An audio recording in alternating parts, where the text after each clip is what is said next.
대한민국 국민 모두가 승리하는 그날까지. 안녕하십니까, 알뜰맨입니다. 리오프닝의 대표주라고 할 수가 있고요. 그리고 중국의 수혜주다라고 볼 수 있는 아모레 퍼시픽입니다. 특히 요 근래 마스크를 실내에서도 해제를 한다라는 이슈와 함께, 그리고 중국의 리오프닝과 맞물려서 화장품주들이 주목을 받았었습니다. 그러면 앞으로 화장품 주식들의 흐름이 과연 어떻게 갈 것인가 함께 이야기를 해보고 싶네요. 최근 주가의 흐름을 보면은요, 2022년도 10월 28일을 기점으로 해서 상승 흐름을 보여주었습니다. 그만큼 이때부터 중국이 리오프닝을 할 것이다, 혹은 마스크를 실내에서 해제를 할 것이다 라는 이슈들이 붙고, 그리고 중국의 경제가 다시 활성화될 것이다 라는 이슈들로 맞물려 가지고 이미 이러한 이슈들이 이 주가에 선반영되어 있다라는 거 확인할 수가 있었습니다. 자, 그래서 신한투자증권의 리포트를 보면은요, 이번에 4분기 때 영업이익 컨센서스가 상회할 것이다. 왜냐? 국내 리오프닝과 맞물리고, 그리고 중국의 이익 회복이 기대되기 때문입니다 라고 이야기를 하고 있습니다. 그리고 4분기 중국 매출이 전년도 대비해서 마이너스 20% 하락이 될 거긴 하지만 점포정리라던가 락다운 해제를 통해서, 이 관리를 통해서 영업 적자를 회피할 수 있을 것이다 라고 이야기를 하고 있습니다. 상반기 이니스프리 및 하반기 마몽드 매장이 철수가 되고요. 그리고 퇴직금 재고 폐기 손실이 약 30에서 50억 정도 예상이 된다고 합니다. 설화수 같은 경우에는 세계적인 그룹인 블랙핑크의 로제로 브랜드 리빌딩을 진행을 해서 이것이 2분기부터는 이 리뉴얼을 한 부분에 있어서 효과를 기대할 수 있다라고 이야기를 하고 있고요. 그래서 목표 주가는 18만 원으로 상향을 했다라고 합니다. 중장기의 실적 턴 어라운드의 기대감이 있습니다만, 그래도 지금까지 쭉 올라온 부분에 따른 피로 누적으로 인해서 기술적 조정의 가능성은 있다라고 언급을 했습니다. 자, 다음 오늘 나왔던 이베스트 투자증권의 리포트에 대해서 말씀을 드리겠습니다. 4분기 영업이익이 전년도 대비해서 84.1% 증가한 471억 원이 예상이 된다라고 하고 있고요. 컨센서스는 소폭 상승될 전망이다라고 이야기를 하고 있습니다. 중국 사업 관련해서 지금 폐쇄적인 운영을 하고 있기 때문에 보수적으로 운영을 해서 수익성이 되려 개선될 전망이다 라고 이야기를 하고 있어요. 매출은 떨어지더라도요. 그래서 오프라인 매장의 정회화 작업으로 전년도 대비해서 마이너스 30% 매출이 하락될 것으로 예상이 되지만, 그래도 수익성 관리라던가 비용 절감 이런 걸로 인해서 적자를 벗어날 것으로 예상하고 있다고 합니다. 그리고 23년 체질 개선 전망, 그리고 특히 중국 사업 중에 상반기 이니스프리, 하반기에는 마몽드 매장을 모두 철거할 계획이라고 하는데요.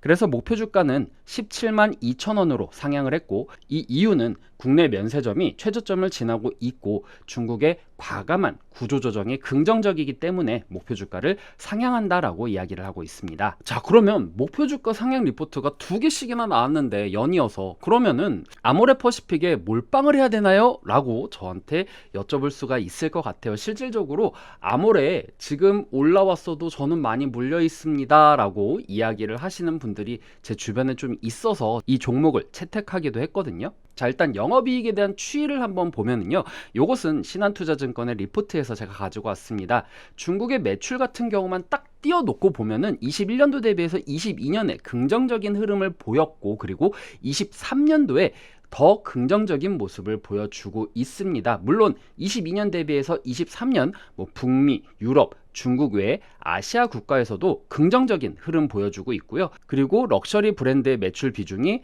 설화수가 비중이 더 늘어나고 있다라는 거 확인할 수가 있었습니다. 이 설화수에 대한 기대감이 있기 때문에 아무래도 증권사 애널리스트 분들께서 이 부분을 조금 더 긍정적으로 본 것이 아닌가 생각이 됩니다. 자, 그럼 영업이익에 대한 추이를 보면은요, 2022년도 3분기 대비해서 4분기 때 상승 흐름을 보여주었다가, 그리고 1분기 때는 점프업을 하는데 이 부분이 2022년도 1분기 대비해서 더 긍정적인 모습을 보여주고요. 그 다음에 2, 3, 4분기에는 고만고만한 흐름을 보여주는데, 그래도 전년도 대비해서는 훨씬 더 긍정적인 모습을 보여주고 있습니다.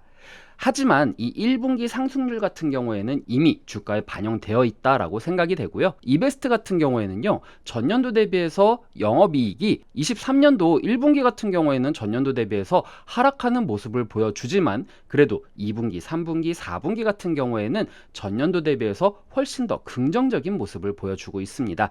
역시 이 1분기 상승률 같은 경우에는 이미 주가에 반영이 되어 있다라고 생각이 되고요.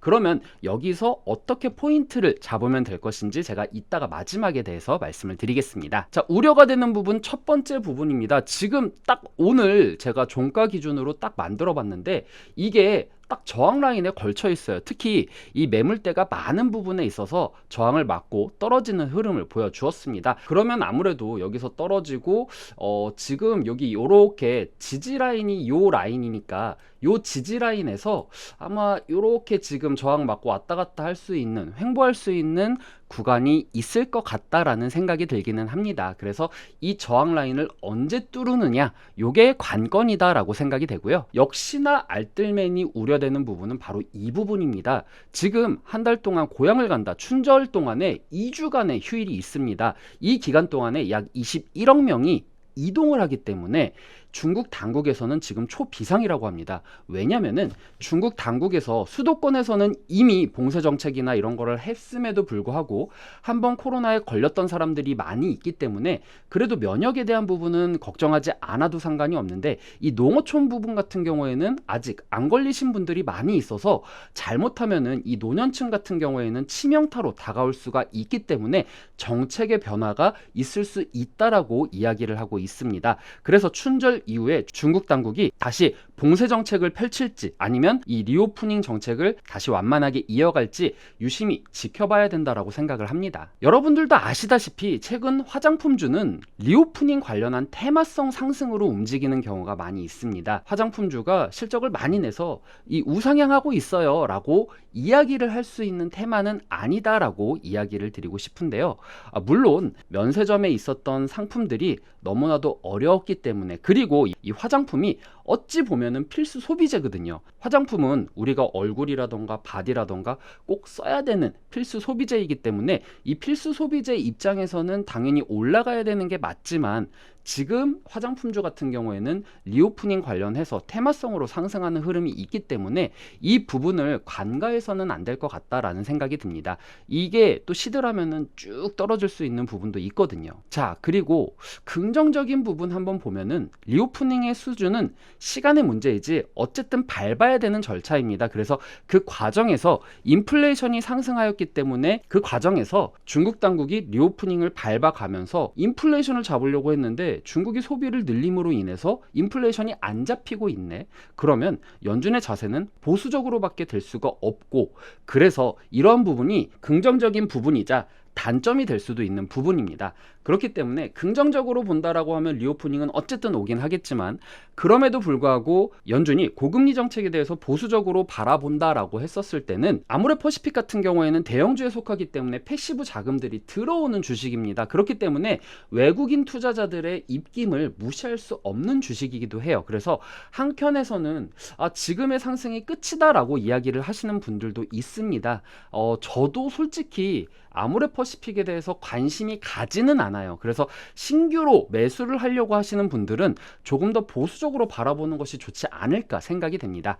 그래서 결론은요, 저항 라인을 돌파했었을 때 혹은 걸치는 라인이 왔었을 때는 그래, 내가 신규 매수를 한다라고 하면은 이때 한번 들어가 보자, 이런 관점에서는 괜찮다라고 생각이 되지만 내가 앞으로 정말 긍정적인 미래를 보고 난 여기다가 오래오래 투자를 할 거야 라고 생각을 하시기에는 조금 리스크가 있지 않을까 생각이 됩니다.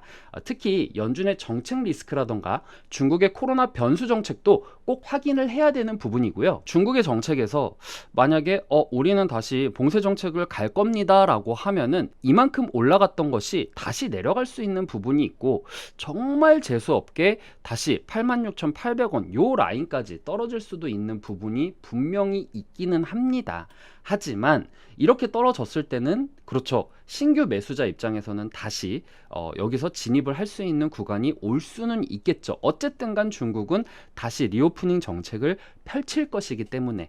하지만 리오프닝 정책을 펼치면서 소비를 촉진시킨다라고 했었을 때는 다시금 인플레이션이 올라가기 때문에 연준은 다시 고금리 정책을 더 강화할 수밖에 없고, 이것이 매파가 이야기하는 내년까지 5%대 금리를 유지해야 된다라는 근거가 될 수도 있으면서, 이렇게 되는 경우에는 시장을 무시할 수는 없기 때문에 대형주인 아모레퍼시픽이 힘을 못 쓸 확률이 더 크다라고 생각을 합니다. 그래서 저는 지금 이 시즌이 더 보수적으로 바라봐야 되는 시즌이 아닌가 생각이 되고요. 리포트 2개 나왔다고 해서 긍정적으로 와 지금 그 리포트 2개 나왔으니까 빨리 매수해야지 라는 관점은 너무나도 위험하다라고 생각이 됩니다. 그리고 리포트를 쓰신 분들도 이런 부분을 간과해서 기술적으로 하락할 수 있는 부분을 염두해야 된다라고 이야기까지 하셨으니까요. 여러분들 리포트 보고 너무 급하게 이렇게 가지 마시고요. 조금 더 관망하시면서 이 종목 지켜봐 보셨으면 좋겠다라는 생각이 듭니다.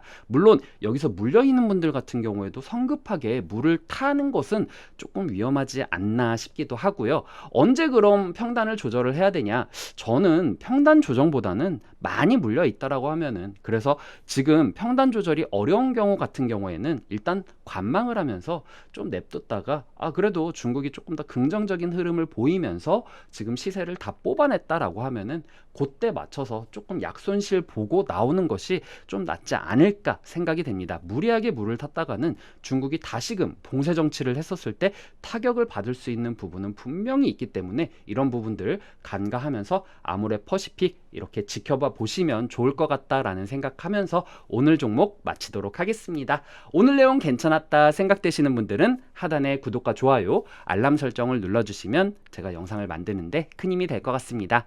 오늘도 시청해주셔서 감사합니다.